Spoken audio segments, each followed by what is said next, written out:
Alors bonjour, aujourd'hui on va faire la correction de l'examen régional normalisé de la matière des mathématiques de la troisième année collège, session de 2023, donc c'est juin 2023 d'année précédente. De quelle région? De la région d'Akhla Ouad Dahab.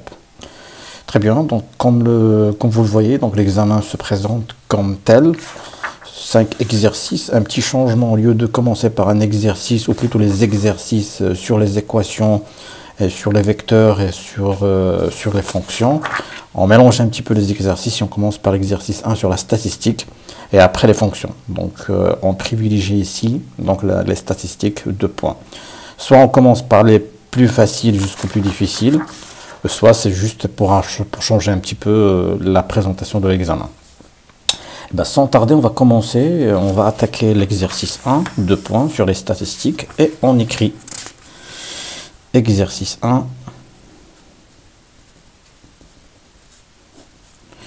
Le tableau suivant représente la répartition de 30 élèves selon le nombre de matchs de football qu'ils ont regardé durant une semaine lors de la dernière version de la Coupe du Monde.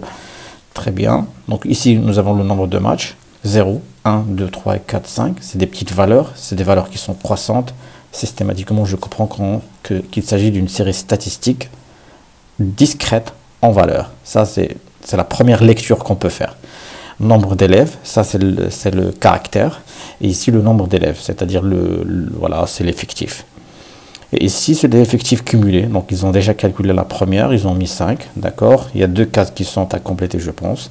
Nombre d'élèves, c'est l'effectif. 5 élèves qui n'ont vu aucun match et 2 élèves qui ont vu 5 matchs. Et entre les deux, donc, ça change, ça varie. Première question, recopier et compléter le tableau. Donc, recopier et compléter. Donc, il va falloir compléter les effectifs cumulés. Eh bien, c'est simple. On va écrire tout simplement nombre de matchs.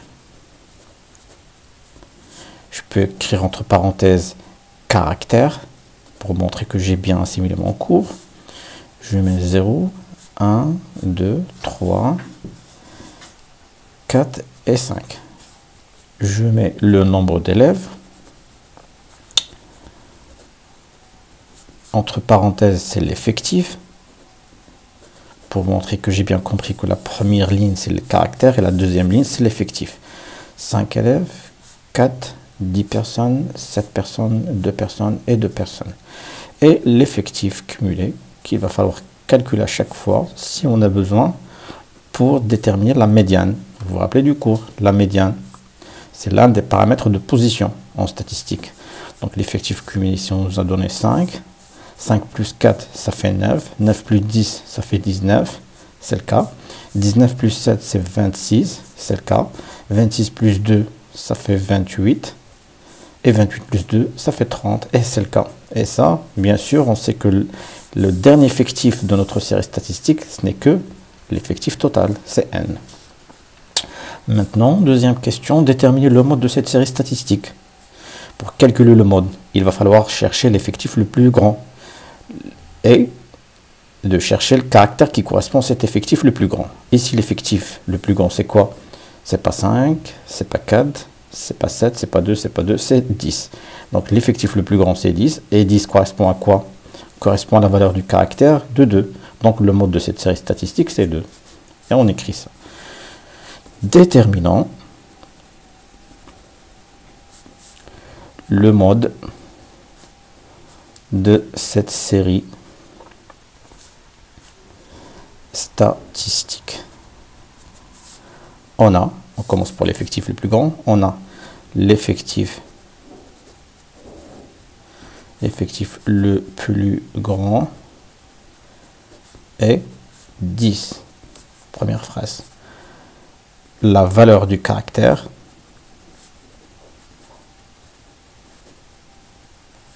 qui correspond à cet effectif, qui correspond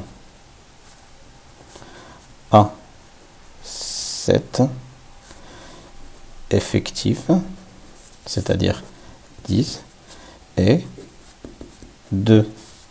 Donc, le mode de cette série statistique discrète en valeur, j'ajoute ça pour montrer que j'ai bien assimilé mon cours, discrète en valeur est 2. D'accord? Déterminer la médiane, ben c'est logique parce qu'on a calculé l'effectif cumulé. Donc déterminer la médiane de cette série statistique. Comment on fait ça pour calculer la médiane? Déterminant la médiane de cette série statistique. Première phrase à écrire. On calcule l'effectif cumulé, on l'a déjà. On calcule l'effectif total et on déduit la moitié de l'effectif total. Et la moitié de l'effectif total, c'est 30 sur 2, ça fait 15. Et on cherche l'effectif le plus petit, mais qui soit grand et supérieur à la moitié de l'effectif total. Donc j'ai 15. 30 sur 2, ça fait 15. 5 inférieur à 15. 9 est inférieur à 15. 19, c'est supérieur à 15, donc je retiens. 26, c'est supérieur à 15, je retiens. 28, c'est supérieur à 15, je retiens. 30, c'est supérieur à 15, je retiens. Et bien, de ces 4, lequel je vais prendre? Je vais prendre le plus petit. Ou égal. Le plus petit, ici, c'est 19. Il n'égale pas à la moitié de l'effectif. Il n'égale pas à 15. Mais c'est le plus petit des 4. D'accord? C'est supérieur ou égal. Donc, c'est celui-là qui est supérieur. Et c'est le plus petit de ces 4. Donc, je prends cette case. Et la valeur du caractère qui correspond à 19, c'est 2. Donc 2, c'est la médiane. D'accord? On a l'effectif total est grand N est égal à quoi? 5 plus 4 plus 10 plus 7 plus 2 plus 2. Ça est égal à combien? C'est 30. Donc, la moitié de l'effectif total, c'est quoi? C'est n sur 2 est égal à 30 sur 2 est égal à 15. Très bien. Maintenant, quel est l'effectif cumulé le plus petit, supérieur ou égal à 15? On a l'effectif cumulé le plus petit, virgule, supérieur ou égal à 15 et 19.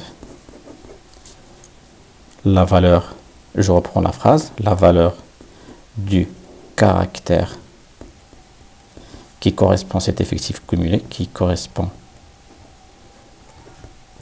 à cet effectif cumulé, c'est-à-dire 19, c'est quoi? Et 2. Donc 2 est la médiane de cette série statistique. Donc, la médiane de cette série statistique discrète en valeur est 2. C'est simple. Quatrième question. Calculer la moyenne arithmétique de cette série statistique. Des questions simples, c'est des questions classiques. C'est du cours. Hein. Donc, déterminant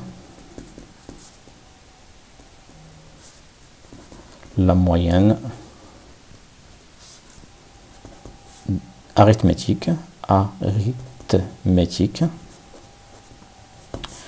de cette série statistique. D'accord? Ben, M, qu'est-ce qu'on a vu? Donc la moyenne arithmétique, ce n'est rien que la somme des produits du caractère fois l'effectif. Donc c'est 0 fois 5, plus 1 fois 4, plus 2 fois 10, plus 3 sur 7, plus 4 sur 2, plus 4 fois 2, plus 5 fois 2. Le tout sur l'effectif total qui est 30. Et on écrit ça, 0 fois 5, plus 1 fois 4, plus 2 fois 10, plus 3 fois 7, plus 4 fois 2, plus 5 fois 2, le tout sur 30. Donc M est égal 4 plus 20 plus 21 plus 8 plus 10 sur 30. Et ça, c'est combien?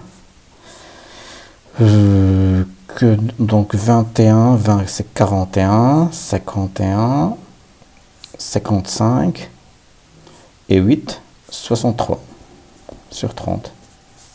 Donc M, calculatrice, 63 sur 30. C'est 2,1. C'est ça, moyenne arithmétique. D'accord? Voilà, donc c'était l'exercice 1, assez simple, des questions classiques du cours, 2 points, c'est assez facile pour commencer. Et on attaque l'exercice numéro 2. Exercice numéro 2. Qu'est-ce qu'on dit? Alors, OIJ est un repère orthonormé. Très bien. 1, dans la figure ci-contre, on a la droite D. Donc D est la droite représentative de la fonction G dans le repère OIJ. Très bien. J'ai une fonction G de X et j'ai sa représentation qui est une droite. Et je vois la droite D qui passe par l'origine. Donc systématiquement, la fonction est une fonction linéaire. Parce que D, c'est la représentation graphique de G. Et D passe par 0, l'origine de repère. Donc G de X, c'est une fonction linéaire. On me demande de déterminer G de 1. Et de montrer après G de X est égal à moins 2X. Et de déterminer graphiquement le nombre dont l'image est égale à 4 par la fonction G. Très bien. Là, on me demande de déterminer G de 1. On n'a pas la fonction G de X. On ne peut pas calculer G de 1 algébriquement. On doit déterminer G1 graphiquement. Donc, c'est-à-dire là où je vais chercher quoi? Je vais chercher l'abscisse 1 et je vais chercher son intersection, l'intersection de la droite qui passe par 1 et qui est parallèle à l'axe des ordonnées, et l'intersection de ce point avec la droite D et l'image de 1 par la fonction G, parce que D c'est la représentation graphique de G. D'accord? Donc ici X est égal à 1, ça c'est l'axe des abscisses, voilà X. Donc l'axe parallèle à l'axe des ordonnées et qui passe par 1, c'est celui-là. Voilà, c'est ça, l'axe qui passe par 1 et qui est parallèle à l'axe des ordonnées. Il va couper la droite D sur un point. Et bien ce point, je fais quoi? L'intersection de ce point me donne le point moins 2, les coordonnées moins 2, c'est-à-dire y est égal à moins 2. Donc l'image de 1 par la fonction G, d'où sa représentation D, est moins 2. Donc 1 coupe la droite D sur ce point, et ce point a comme ordonnée moins 2. Donc G de moins est égal à moins, G de 1 est égal à moins 2. J'espère que vous avez compris. Donc question 1, déterminant G de 1. Ben, graphiquement,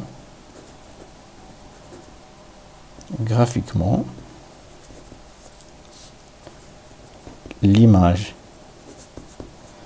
de 1 par la fonction G est l'image de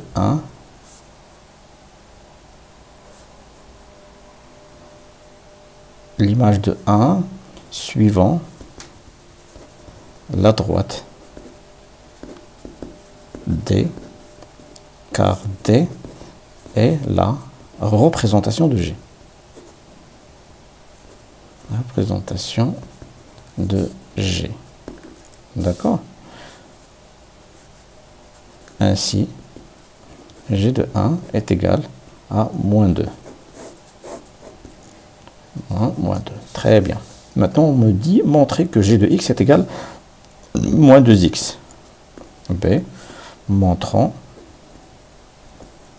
que G de X est égal à moins 2X. Ça, c'est facile. On l'a vu dans le cours. On l'a fait pas mal de fois. Qu'est-ce qu'on a? On a D, la représentation de la fonction G est une droite qui passe par l'origine du repère. Donc, on conclut quoi? On conclut que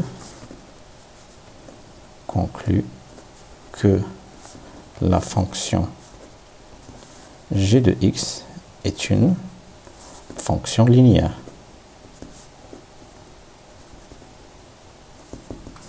Supposons que g de x est égal à ax. Avec a, c'est un nombre réel à déterminer. Avec a, nombre réel à déterminer. D'accord? Selon la règle, on a vu dans le cours ça. A, dans ce cas, c'est g de x sur x. On l'a vu.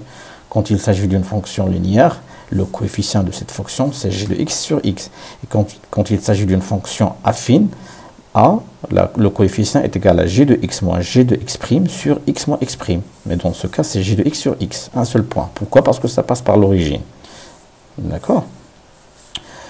Or, on a calculé quoi? On a calculé g de 1 est égal à moins 2. Donc a, c'est quoi? C'est g de 1 sur 1. Pourquoi j'ai mis 1? Parce que 1 ici, c'est x. G de 1, l'image du point de coordonnées x, c'est-à-dire d'abscisse x, qui est égal à 1, ben je vais le reprendre ici, parce que c'est g de x sur x. G de 1, c'est quoi? G de 1, c'est moins 2. Sur 1 est égal à moins 2. D'où la fonction g de x est égale à moins 2x. Parce que a est égal à moins 2. Je remplace a ici par moins 2 et j'obtiens g de x est égal à moins 2. Déterminer graphiquement le nombre dans l'image est égal à 4 par la fonction g. Ça, c'est facile aussi. Ici, on a calculé l'image de 1 par g, graphiquement. Et ici, on va déterminer non pas g de 1, plutôt g de 4, mais là, c'est g de x, c'est-à-dire, c'est quel est le point dans l'image est égal à 4. C'est-à-dire, ici, c'est le y.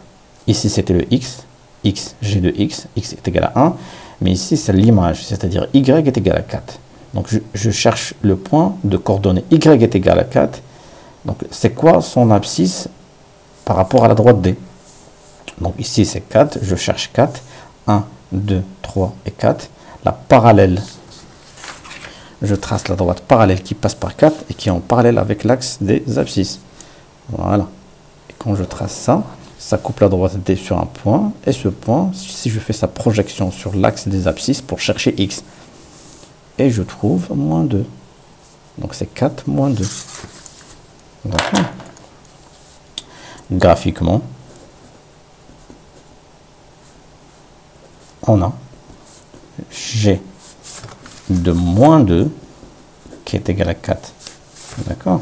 Parce que là, j'ai besoin de l'image. Quel est le nombre dans l'image par g est égal à 4? Le nombre, c'est moins 2. Donc, le nombre dans l'image est 4 par la fonction g est moins 2. D'accord? Soit f, une autre fonction affine. D'accord? Là, on passe sur une fonction affine. Qu'est-ce qu'on dit? Soit f une fonction affine telle que f de moins 1 est égal à moins 5, f de 5 est égal à 7, et delta, sa représentation dans le repère OIJ. Très bien. Donc, on me donne déjà 2 points, et c'est nécessaire si on veut déterminer f de x. C'est le cas. Et delta, donc c'est sa représentation graphique. Donc, delta aussi, c'est une droite. C'est une droite qui ne passe pas par l'origine parce qu'il s'agit là d'une fonction affine. Montrer que f de x est égal à 2x moins 3. C'est simple. Petit a, montrant. On va faire que du cours là. Jusqu'à maintenant, c'est que du cours. Montrant que f de x est égal à 2x moins 3.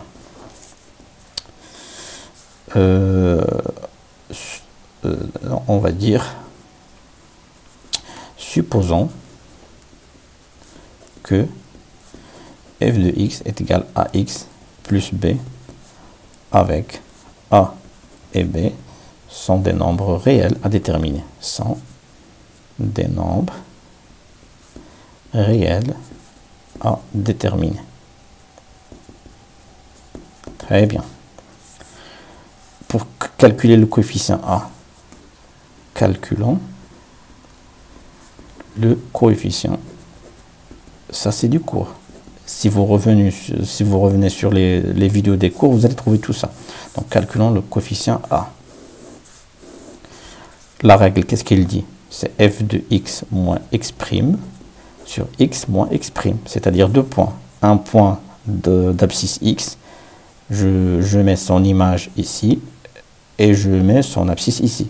Et un second point, x', je mets son image ici, et son abscisse ici. D'accord? Or, pour notre fonction, pour notre cas, qu'est-ce qu'on a? On a f de moins 1 est égal à moins 5 et f de 5 est égal à 7. Et bien, je n'ai qu'à remplacer. Donc, a, pour mon cas, c'est f de moins 1 moins f de 5. Et ici, c'est moins 1, donc je vais mettre moins 1 ici. Ici, c'est 5, je vais mettre moins 5. D'accord? Ou, même, je peux inverser.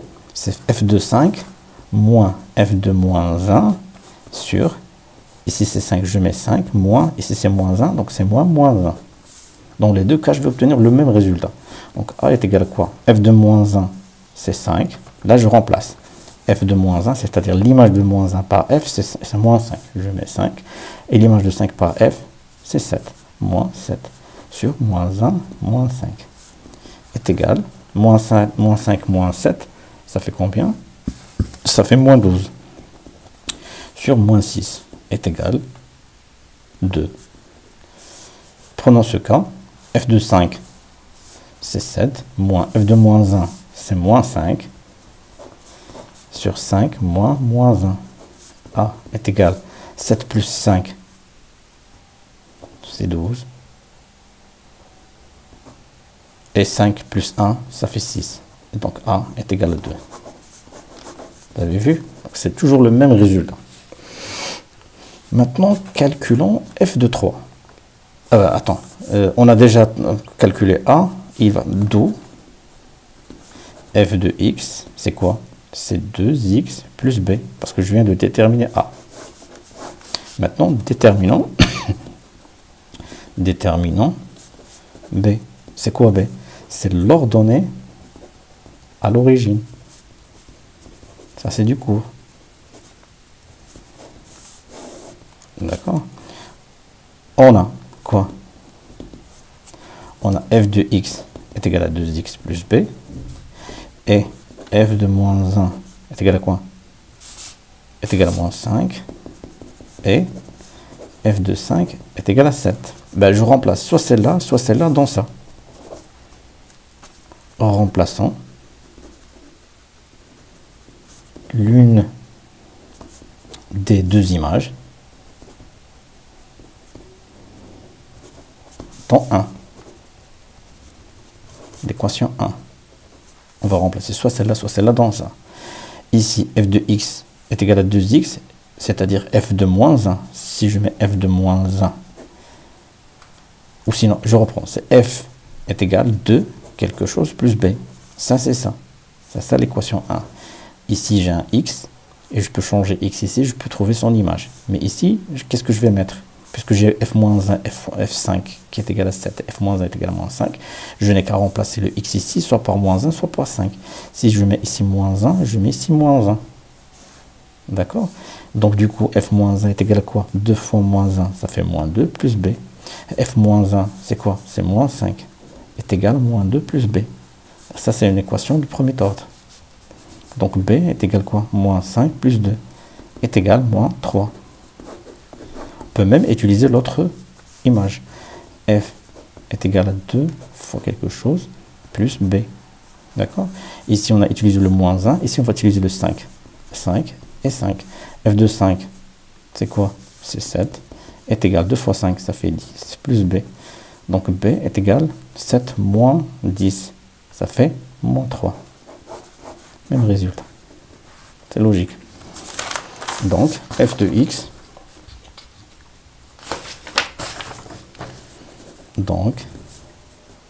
f de x est égal 2x moins 3. On vient de le montrer. Exactement. F de x est égal à 2x moins 3. Calculons f de 3. D'accord. C'est pas graphiquement, c'est algébriquement, je pense. Voilà. On vient de déterminer f de x, on n'a qu'à remplacer 3. Donc, petit b, calculons f de 3. On a f de x est égal à 2x moins 3. Donc, f de 3 est égal 2 fois 3 moins 3. 2 fois 3, ça fait 6 moins 3. 6 moins 3, ça fait 3. Donc, f de 3 est égal à 3. D'accord.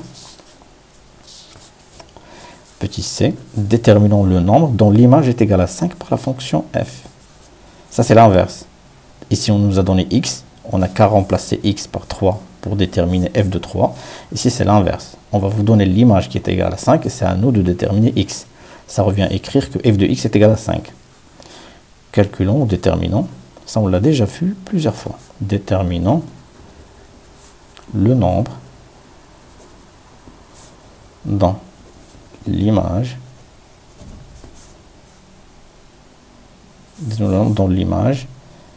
dont l'image égale à 5. D'accord.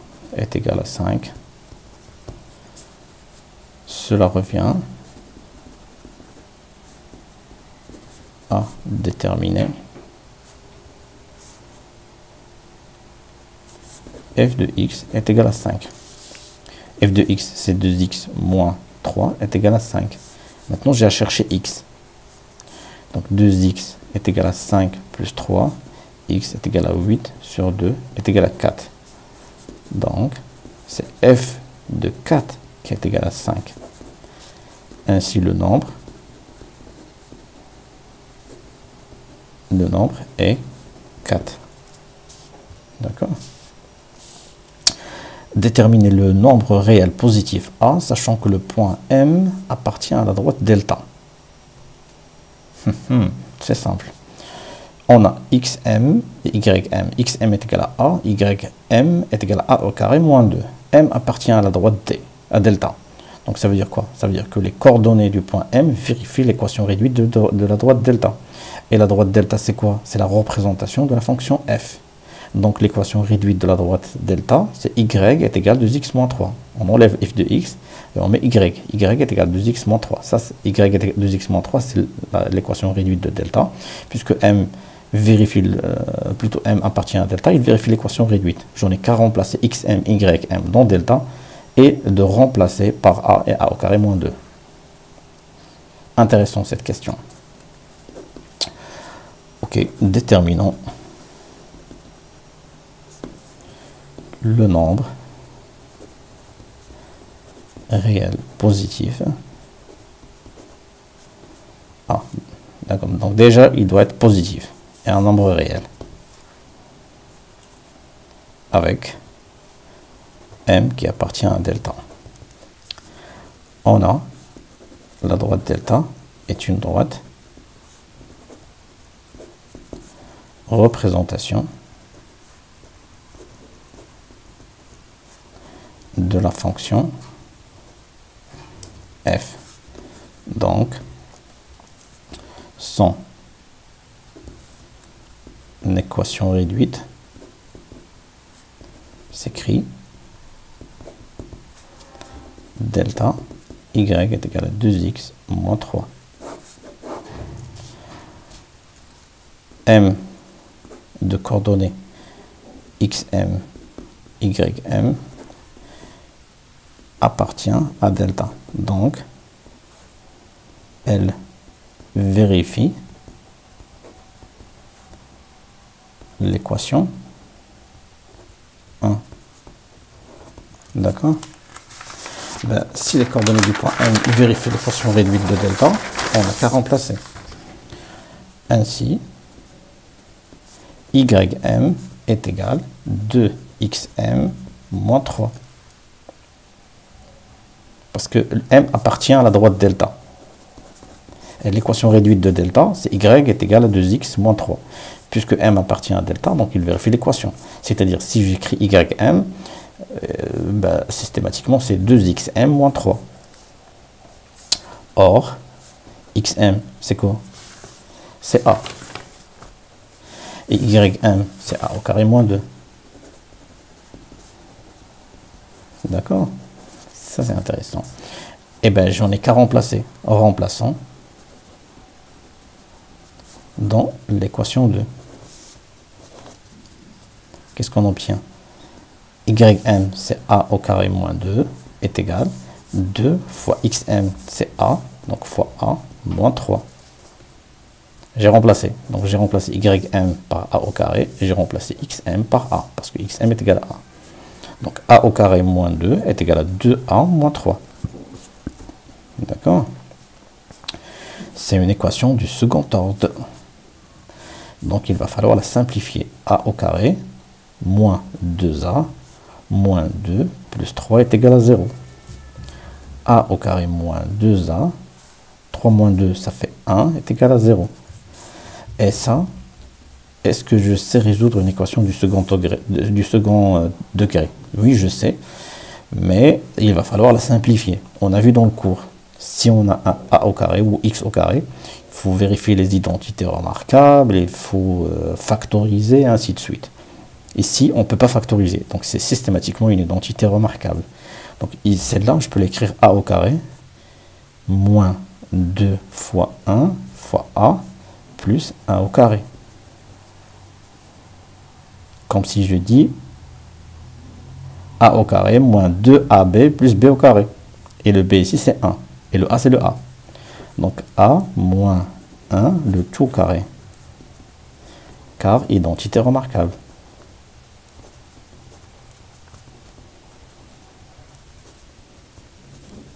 D'accord? Et ça est égal à 0. C'est systématiquement que a moins 1 est égal à 0.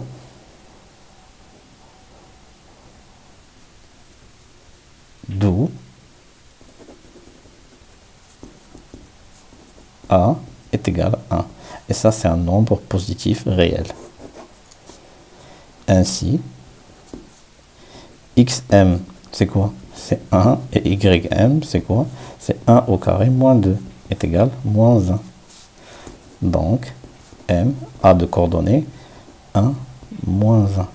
Ça, c'est pas donné, mais vous pouvez le rajouter. Votre question, c'est a est égal à 1, un nombre réel positif. Voilà, donc c'était assez pas mal pour l'exercice 2. Hein. Donc, juste à part la dernière question, 0,5 points, c'est voilà, pour les puristes en mathématiques. Si vous êtes vraiment calé, vous pouvez trouver ça facilement. On passe à l'exercice 3. Exercice 3.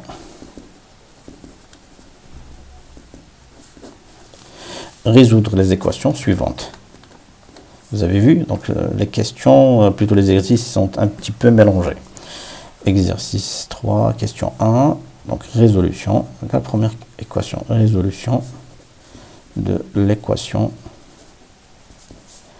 3 facteur x plus 2 est égal à x plus 5. Voilà, noter 1. X plus 2 est égal à x plus 5. Je simplifie. C'est une équation simple. Et je mets les inconnus d'un côté et les connus d'un autre côté. Donc 3x, 3 fois 2 plus 6 est égal à x plus 5. Ça revient à écrire 3x moins x est égal à 5 moins 6. Ça fait 2x est égal à moins 1. Donc 2x, plutôt x est égal à moins 1 sur 2. L'équation 1 admet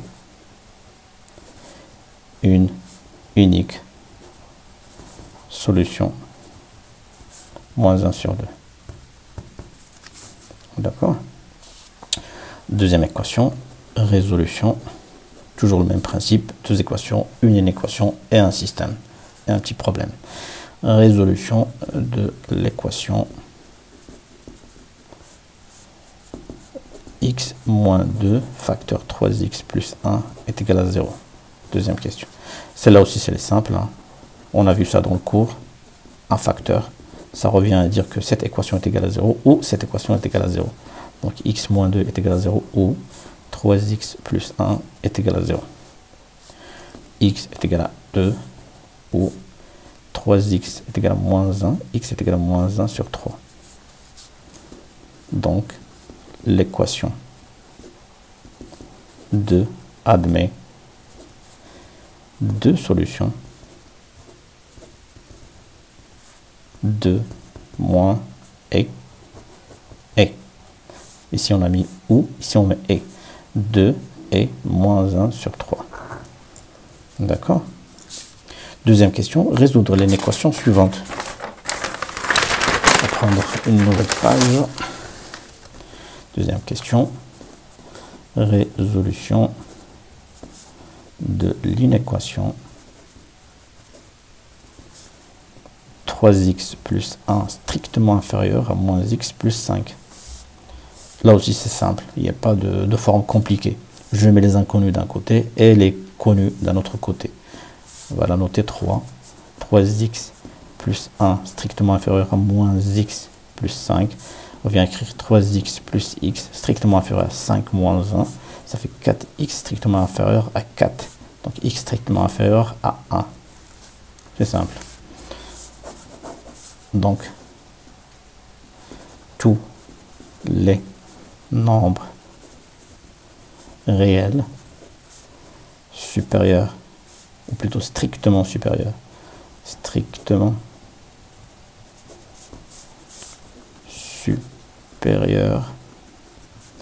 à 1 sont solution de cette inéquation,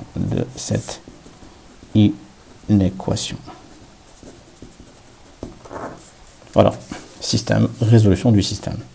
Troisième question, résolution du système. Qu'est-ce qu'on a dans le système? X plus Y est égal à 5 et 2x plus 3y est égal à 12.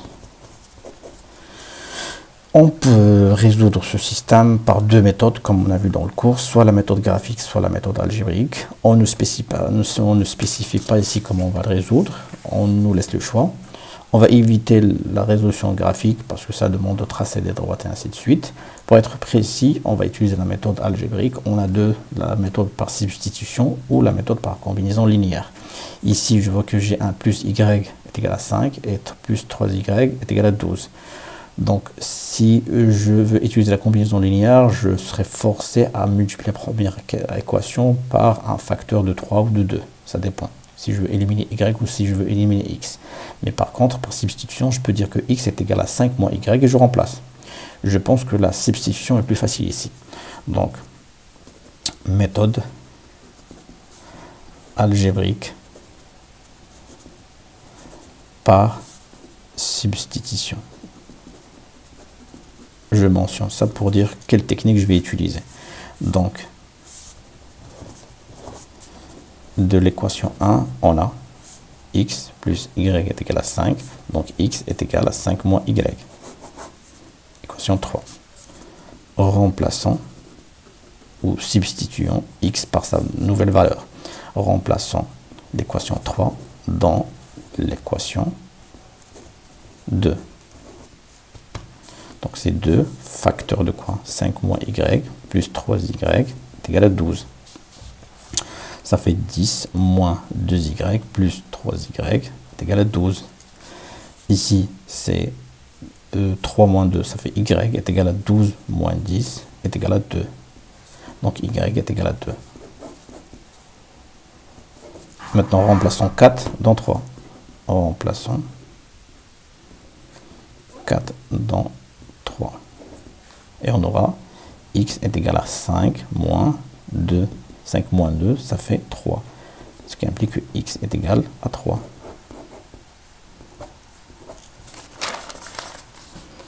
Donc, le couple de solutions.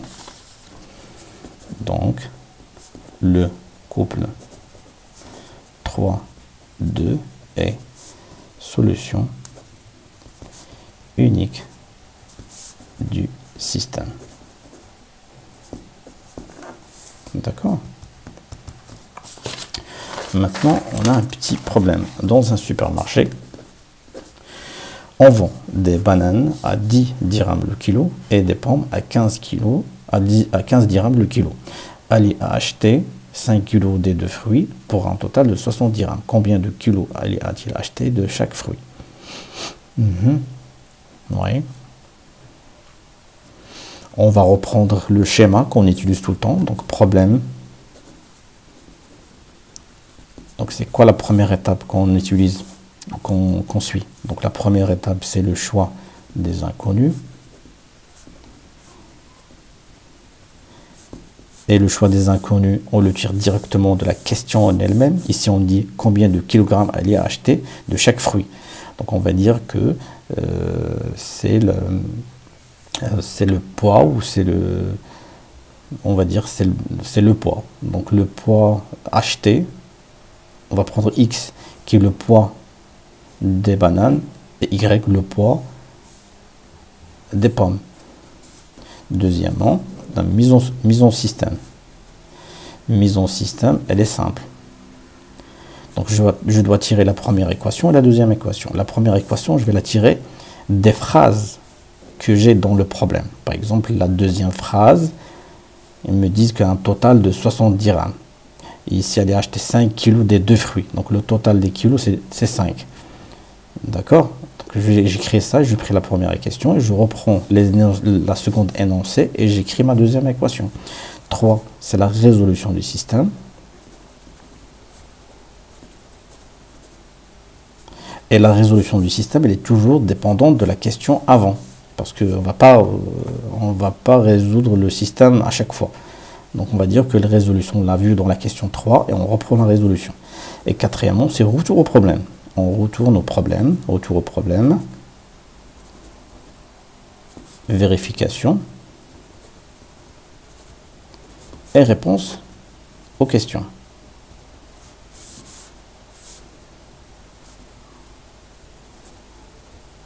D'accord? On commence par l'étape 1, choix des inconnus. On va dire soit X, la quantité ou le poids en kilogrammes. On va dire la quantité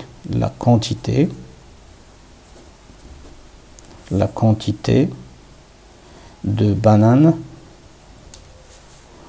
en kilogrammes.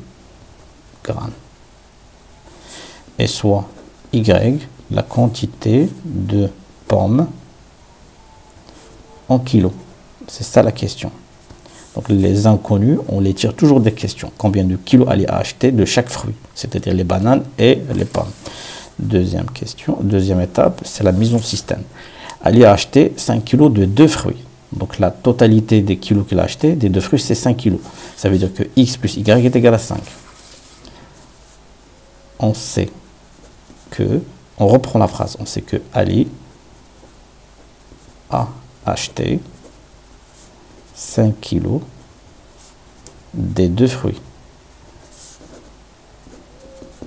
Donc, puisque X c'est la quantité de bananes et Y c'est la quantité de pommes, lui il a acheté 5 kilos. Donc la totalité elle est de 5 kilos. C'est-à-dire ça et ça c'est 5 kilos. C'est-à-dire X plus Y est égal à 5. Donc X plus Y est égal à 5. Voilà la première équation. Maintenant, on a dit quoi?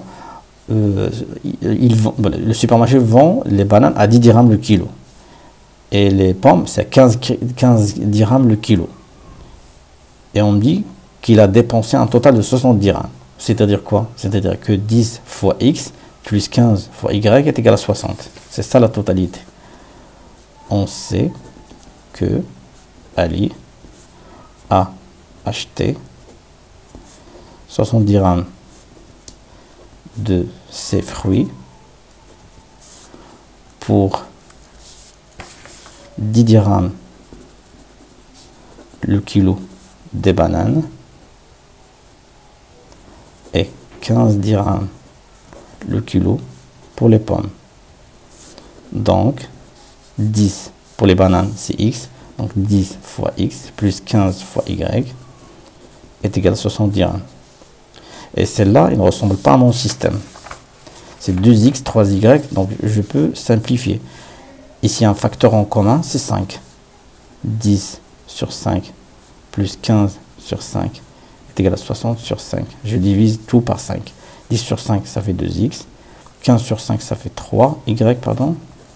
Et 60 sur 15, ça fait 12. Voilà ma deuxième équation. Donc, le système, il s'écrit x plus y est égal à 5, 2x plus 3y est égal à 12. Voilà mon système. La troisième étape, c'est la résolution. Résolution. D'après la question 3, on a le couple de quoi? Le couple 3-2 est solution du système, et solution unique carrément, et solution unique de ce système. Donc, x est égal à 3 et y est égal à 2. Maintenant, retour au problème. Vérification. Qu'est-ce qu'on vérifie? Allez acheter 5 kg des deux fruits. C'est-à-dire que 3 plus 2, normalement, 3 plus 2, c'est égal à quoi? 3 plus 2, c'est égal à quoi? C'est 5. Et c'est 5 kg. Donc, il les vérifie. Il a acheté quoi? Il a acheté 10 dirhams fois 3 kg de bananes, plus 15 dirhams fois 2. On a trouvé 2. Donc, on a vérifié 2 kilos de pommes. Et ça, c'est combien? 30 plus 30 est égal à 60. Et effectivement, il a dépensé 60 dirhams. Donc, il est vérifié. Ainsi, Ali a acheté 3 kilos de bananes et a acheté 2 kilos de pommes. Voilà, ah, c'est pas mal. 3 kilos de bananes et 2 kilos de pommes pour faire du jus chez lui. Voilà, donc c'était comme ça pour l'exercice 3. Et on attaque l'exercice 4. Exercice 4. Et on écrit exercice 4.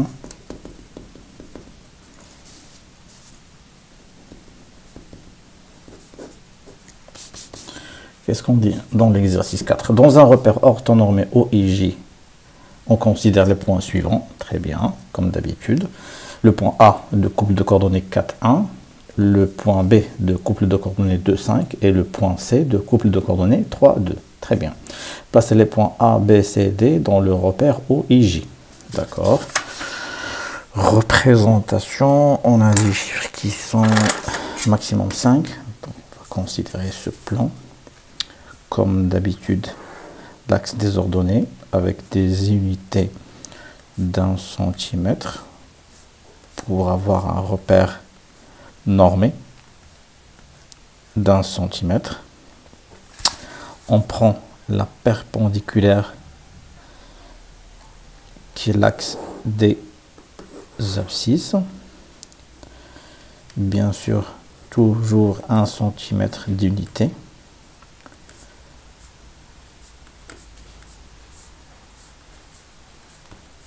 Voilà.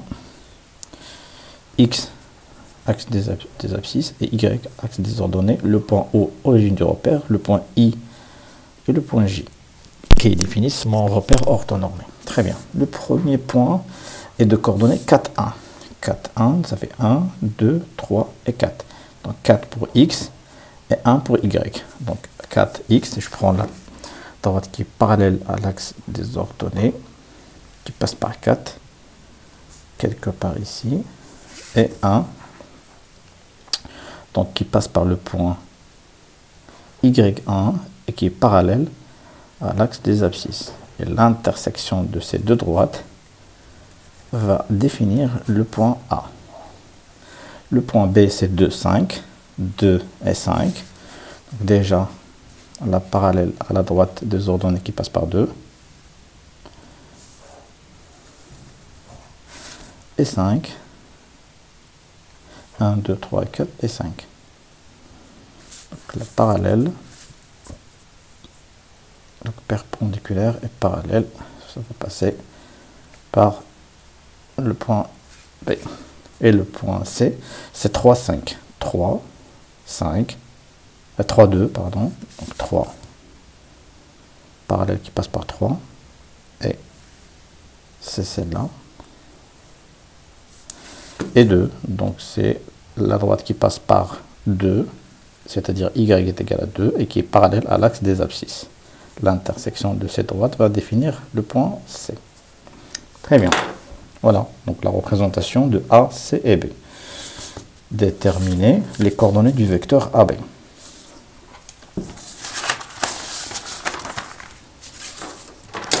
On va reprendre point B, point C et point A. Maintenant, deuxième question. Déterminer les coordonnées du vecteur AB. Qu'est-ce qu'on a? On a déjà le point A de couple de coordonnées 4, 1 et le point B de couple de coordonnées 2, 5. Donc, les coordonnées du vecteur AB sont comment? Qu'est-ce qu'il dit la règle? C'est XB moins XA. Et son Y, c'est YB moins YA. Pourquoi YB avant YA et pourquoi XB avant YA? Parce que A, c'est l'origine du vecteur AB. Et B, le point B, c'est l'extrémité du vecteur AB. Et toujours, c'est l'extrémité moins l'origine. Extrémité moins l'origine. Extrémité moins l'origine. Donc AB, c'est XB moins XA. YB moins YA. Donc le vecteur AB aura deux couples de coordonnées. 2 moins 4, ça fait moins 2. 5 moins 1, ça fait 4. Voilà le vecteur AB. Calculer la distance AB. Troisième question. Calculons la distance AB. Ça, c'est des applications des règles de cours directes. La distance AB. AB, c'est la racine de quoi? De XB moins XA à la puissance 2 plus YB moins YA. YB moins YA, XB moins YA et YB moins YA, on l'a déjà calculé, c'est le couple de coordonnées du vecteur. Donc, en fin de compte, c'est moins 2 à la puissance 2 plus 4 à la puissance 2. Ça fait racine de 4 plus 16. Ça fait racine de 20. C'est 2 fois 2 fois 5. Donc AB est 2 racine de 5 centimètres, bien sûr. D'accord. Quatrième question. Vérifier que l'équation réduite de la droite AB et Y est égale à moins 2x plus 9.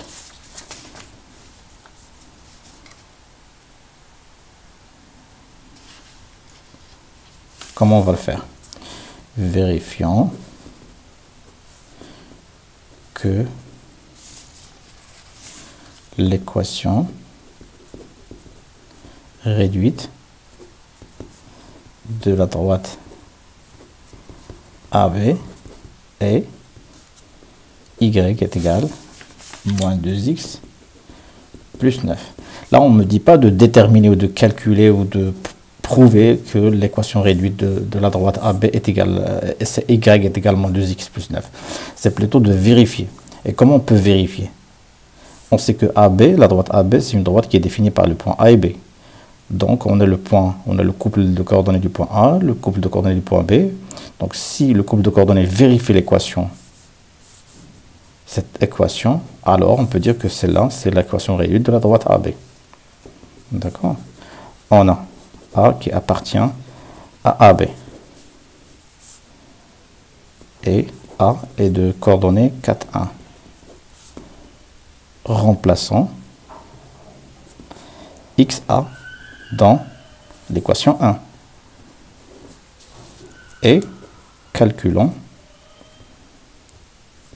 Y. Si Y est égal à YA, alors l'équation elle est vérifiée. D'accord? Donc Y est égal à moins 2XA plus 9 est égal à moins 2XA, c'est combien? C'est 4 plus 9 est égal 4 fois 2, ça fait 8. Donc moins 8 plus 9 est égal à 1. Et 1, c'est YA, est égal à YA. Donc, l'équation 1 est l'équation réduite de la droite AB. C'est tout. Il demande que de vérifier. Mais on peut utiliser la technique de vérifier, ou plutôt de déterminer Y est égal à moins 2x plus 9. 5. Vérifie que le point M de coordonnées 3, 3 est le milieu de AB. Vérifions. Puisqu'ils disent vérifier ici, on va faire la deuxième méthode pour déterminer la droite Y est égale à moins 2x plus 9. Donc on va rester sur la question 4. On suppose, on va le faire quand même, pour ceux qui veulent faire la démonstration directe. On suppose que Y est égal à mx plus p, comme on a fait dans le cours, et l'équation réduite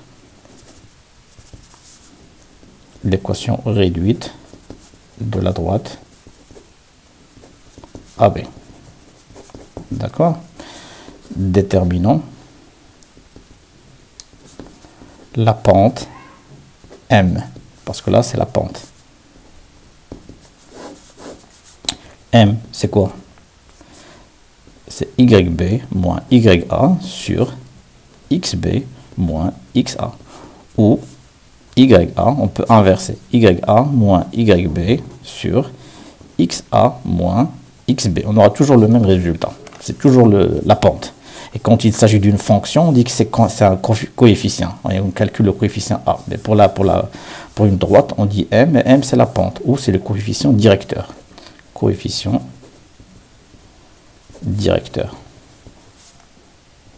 D'accord? On a les coordonnées de A et B, parce que A appartient à AB, la droite AB.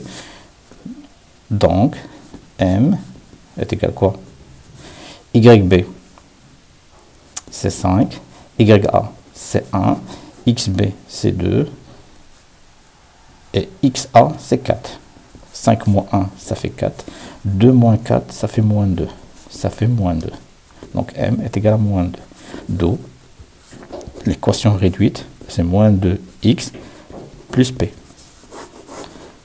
Et à nous de déterminer P. Déterminons P, l'ordonnée à l'origine.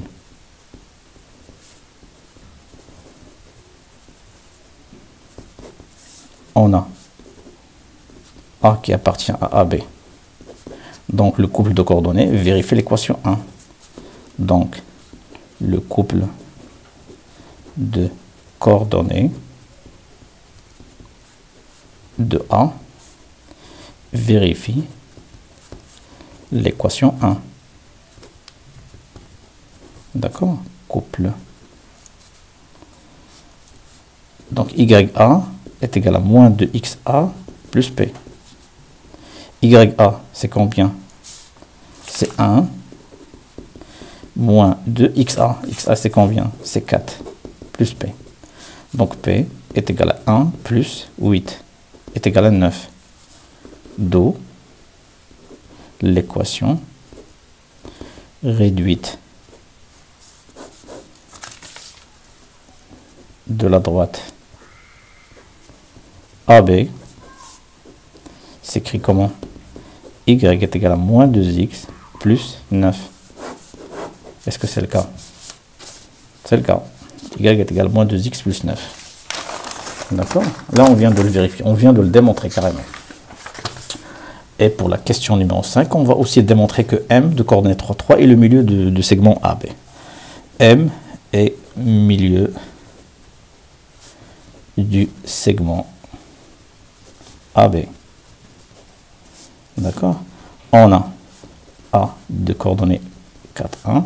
On a B de coordonnées 2, 5.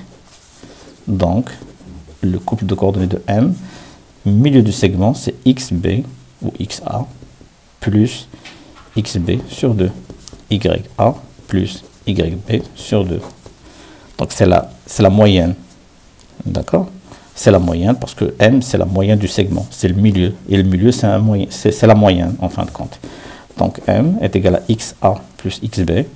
4 plus 2 sur 2. Et 1 plus 5 sur 2. Donc, M est égal à 6 sur 2, ça fait 3. Et 6 sur 2, ça fait 3.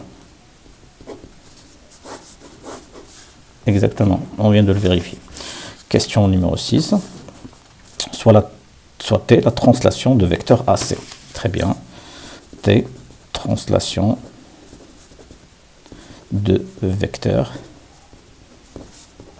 AC. Très bien.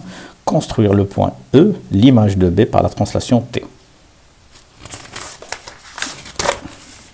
Construire E, l'image de B par la translation T. Petit a, qu'est-ce qu'on peut dire? On a E est l'image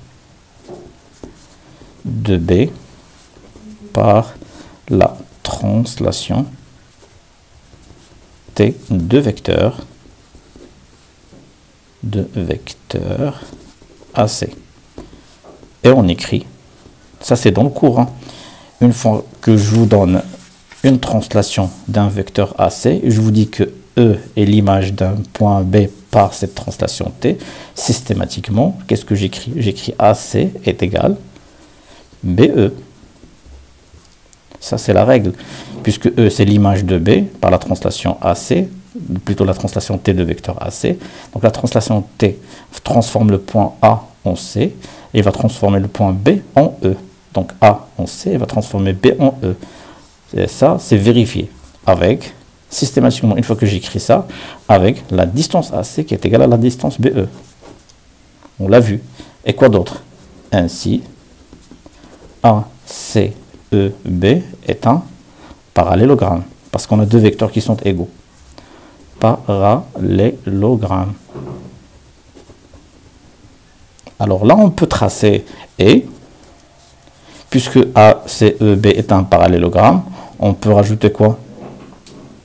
On a ACBE, donc ACEB, ACE et B, on a quoi? Attends, on a AC qui est égal à BE, c'est ça E. On a AC qui est égal à BE et on a AB qui est égal à CE avec la distance AB qui est égale à la distance CE. Pourquoi? Parce que ACEB est un parallélogramme. Donc tout ça, on peut le tirer. Une fois qu'ils me disent que E, c'est l'image de B par la translation T de vecteur AC, je peux écrire toutes ces conclusions. Que AC est égal à BE avec la distance AC est égal à BE. Et ACEB est un parallélogramme.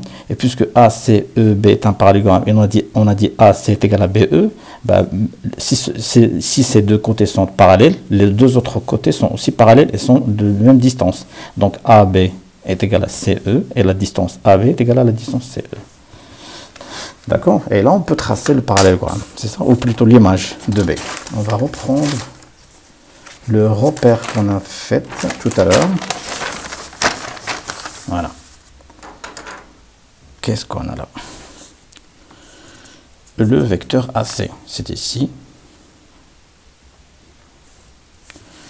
Et l'image de B par la translation AC qui va me donner le vecteur, ou plutôt le point E. On va utiliser un compas. Tac, voilà le vecteur, ou plutôt la distance AC. La distance AC va être égale à la distance PE, donc je garde le compas sur cette distance. Voilà, AC, et va être égal à BE. Mais E, je ne peux pas le définir là. Ça peut être ici, ça peut être ici, ici, ici, ici. C'est tout l'arc. Donc le point E, il est toujours quelque part dans cet arc. Il me faut une autre intersection pour définir le point E. Qu'est-ce que je peux dire? Puisque A, C, E, B est un parallélogramme, donc la distance AC est égale à la distance BE, et la distance CE qui va être égale aussi à la distance AB. Et donc je récupère la distance AB, et je garde toujours la même distance. Voilà la distance AB, mais cette fois je vais la poser sur le point C. Pourquoi? Parce que CE, ça doit être égal à AB. Et quand je trace le second arc, je trouve le point E. C'est ici, c'est cette intersection. D'accord? Voilà. On peut tracer ça. Ça, c'est E. Et ça, c'est un parallélogramme. Déterminer l'image de A par la translation A, par la translation T. Donc, qu'est-ce qu'on peut dire de ça? L'image,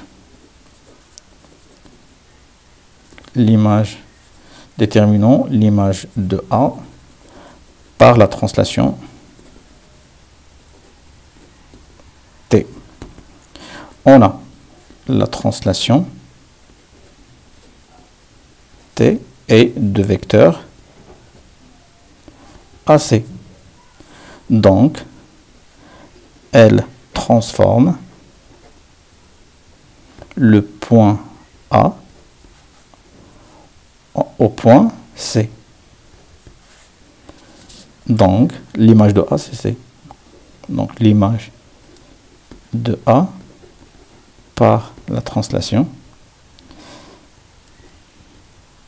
et C. Et ça, c'est une question piège. Montrer que la droite delta est l'image de la droite AB par T. Qu'est-ce qu'on peut dire de ça?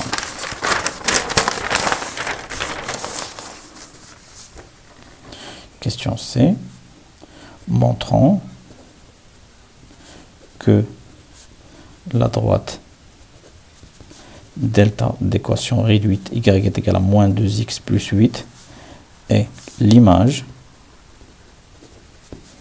de la droite AB. D'accord?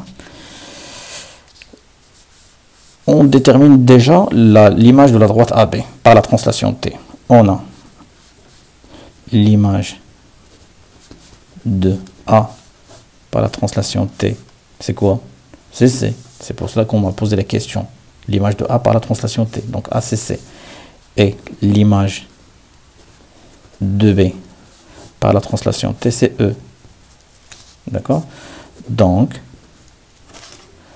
l'image de la droite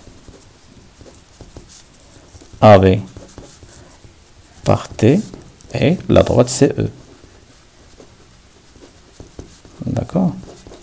Et on a AB est parallèle à CE et parallèle à la droite CE. D'accord? Ils sont parallèles, ils ont la même pente. Donc, AB et CE ils ont la même pente.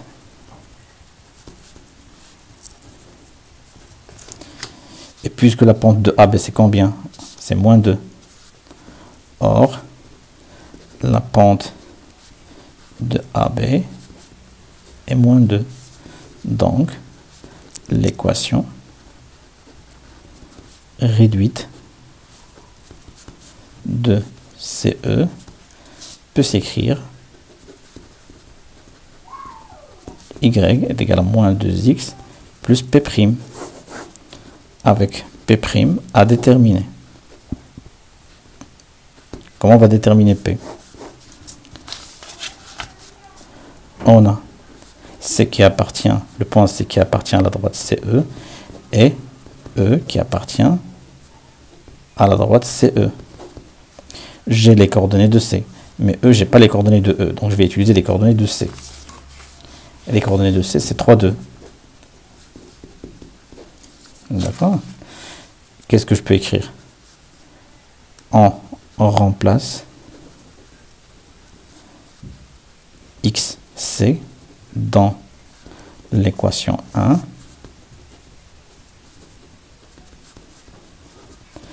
et on calcule Y. Si Y est égal à YC, ou plutôt non, et on remplace dans l'équation 1 et on calcule P'.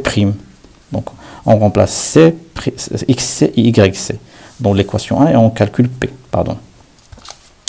Donc qu'est-ce qu'on obtient? YC est égal à moins 2XC plus P'. YC c'est combien? C'est 2, XC c'est 3, plus P'. Donc P' est égal à 2 plus 6 est égal à 8. Donc l'équation réduite de CE, c'est quoi? C'est Y est égal à moins 2X plus 8. Qu'est-ce qu'on obtient? CE d'équation réduite Y est égal à moins 2X plus 8. Et c'est la même équation de delta. Donc delta c'est CE et delta donc parallèle à AB. D'accord? Donc on conclut que là les droites delta et CE sont confondues. C'est les mêmes, une sur l'autre, sont confondues car ils ont la même équation réduite. On vient de le montrer. La même équation réduite. Et puisque CE est parallèle à AB, donc delta est parallèle à AB aussi. D'accord?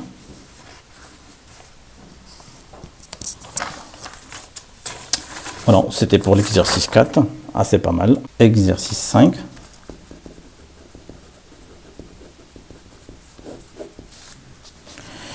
A, B, C, D, E, F, G, H est un cube. Très bien. Un cube, c'est un cube. Hein. Donc, c'est un carré. Toutes les faces sont carrées.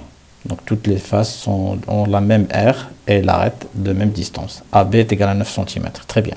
Montrez que AE est perpendiculaire au plan EFH. EFH. A, B, C, D, E, F, G, H. Très bien. Montrez que AE, donc la hauteur, est perpendiculaire au plan EFH. Qu'est-ce qu'on peut dire? Question 1. Montrant que la droite AE est perpendiculaire au plan EFH. On a A, B, C, D, E, F, G, H est un cube. D'accord? Et on a quoi? On a A, E, H, D qui est un carré et E, F, G, H qui est un carré aussi. La hauteur du cube. On a AE est la hauteur du cube. Et E, F, G, H est un carré.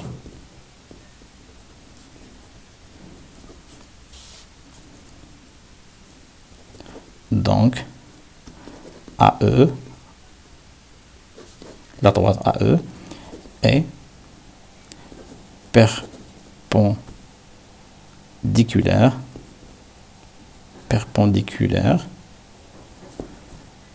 à ou au plan E, F, G, H. Car A, E, H, D est un carré aussi. D'accord? On a AE, c'est la hauteur du cube. E, F, G, H, c'est un carré. AEDH ou la AEHD, c'est un carré.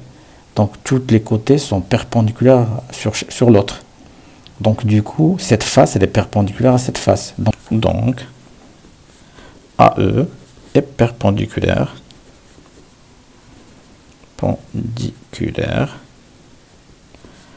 au plan ou au petit plan EFH. D'accord. Deuxième question. Calculer EG, puis montrer que AG est égal à 9 racines de 3. Calculer EG. Puis montrer que AG est égal à 9 racines de 3. On commence par EG. EG, c'est quoi? C'est la diagonale du carré EFGH. Ça, c'est un carré. Et EG, c'est sa diagonale. On a EH, ou plutôt EF qui est égal à FG, qui est égal à GH, qui est égal à HE, parce que c'est un carré. Donc, et tous les angles sont des angles droits. Donc, dans le triangle EFG, on a un triangle rectangle en F. Donc, EF au carré plus GF au carré est égal à EG au carré. EF et GF sont égaux. Ils sont égaux à quoi? Ils sont égaux à AB, parce que c'est un cube. Toutes les arêtes sont égaux. Ils sont égaux à 9 cm. D'accord? Donc, calculons EG, la distance EG. Dans le carré EFGH, on a EFG est un triangle rectangle. D'accord? Donc, selon le théorème de Pythagore, direct, on a quoi? EF au carré plus FG au carré est égal à EG au carré. Et EF est égal à FG est égal à AB, car c'est un carré. D'accord? C'est-à-dire quoi qui est un carré? C'est le EFGH qui est un carré. D'accord? Qui est égal à 9 cm. Donc EG au carré est égal à 2 fois AB au carré. Donc EG est égal à 2, ou plutôt racine de 2 AB au carré est égal. AB au carré c'est 81, c'est 9 fois 9, c'est 2. 9 fois 9, c'est 3 fois 3 fois 3 fois 3. D'accord? Donc c'est 9 racine de 2 cm. C'est ça EG.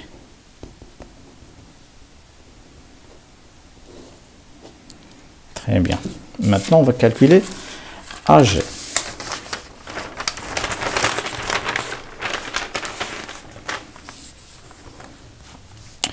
Alors, AG, elle fait partie de quoi?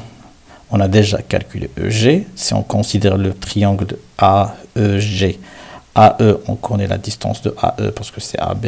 EG, on vient de le calculer. Et AE, plutôt AG, on va la déterminer. Mais est-ce que le triangle AEG est rectangle en E? Ben oui. Pourquoi? Parce qu'on vient de dire que AE est perpendiculaire au plan EFH. EFH. Et puisque EG, la droite EG, est incluse dans le plan EFH et passe par le point E. Donc du coup, EG est perpendiculaire à AE. Il faut dire ça aussi. Voilà. On a AE est perpendiculaire au plan EFH, au point E. D'accord? Et la droite EG est inclus au plan EFH et passe par le point E.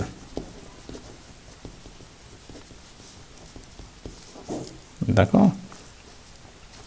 Donc, la droite AE est perpendiculaire à la droite EG. Ainsi, le triangle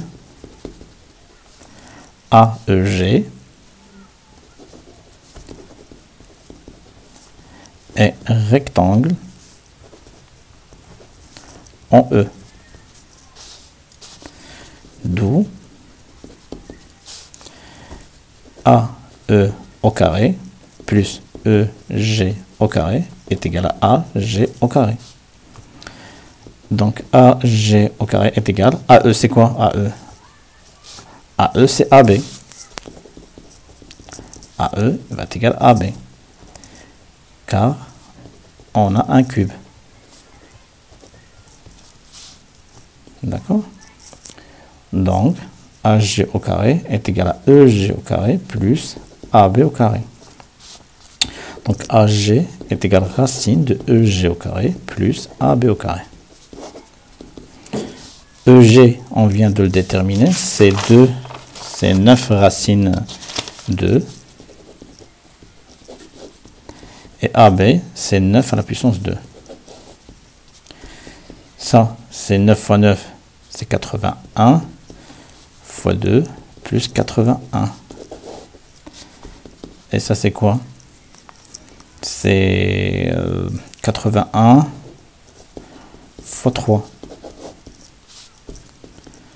D'accord? Et ça, comment on peut l'écrire? Et ça, c'est racine de 9 à la puissance 2 fois 3 est égal à 9 racine de 3. Donc AG est égal à 9 racine de 3 cm. D'accord? Question numéro 3. Montrer que le volume de la pyramide AEFGH et V est égal à 243 cm3. AEFGH. D'accord. Donc la pyramide, pour calculer le volume d'une pyramide, c'est toujours on prend la base, donc l'aire de la base, quelle que soit, donc une base triangulaire, une base rectangulaire, une base carrée. On calcule l'aire de cette base et on la multiplie par la hauteur de cette pyramide. La hauteur doit être perpendiculaire bien sûr à la base. Donc pour notre cas, la hauteur du pyramide c'est AE, le segment, plutôt la distance AE qu'on a déjà calculé. Et AE c'est plutôt AB et divisé par 3. Donc tous les éléments on les a. Donc montrons que le volume de la pyramide AEFGH et V est égal à 243 cm3. Donc V est égal, c'est l'aire de EFGH, EFGH fois la hauteur sur 3. Donc S, c'est-à-dire l'aire de EFGH, c'est rien que EF fois FG. C'est égal à EF fois FG est égal à AB au carré. Car EFGH est un carré. D'accord? Est un carré du cube. Donc du cube ABCDEFGH. Et H, c'est quoi? C'est AE.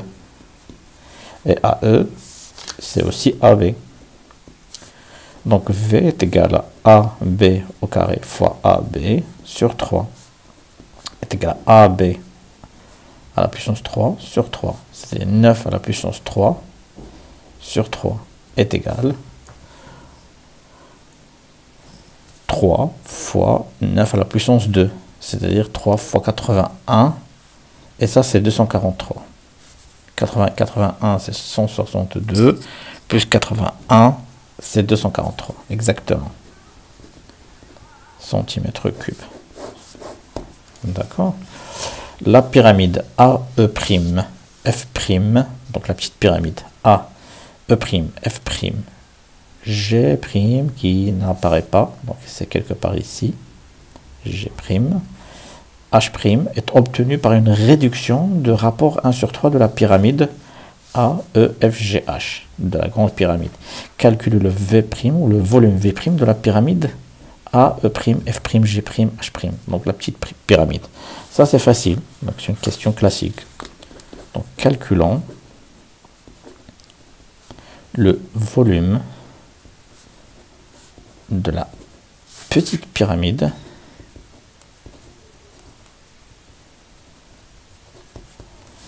A, E', F', G', H', réduction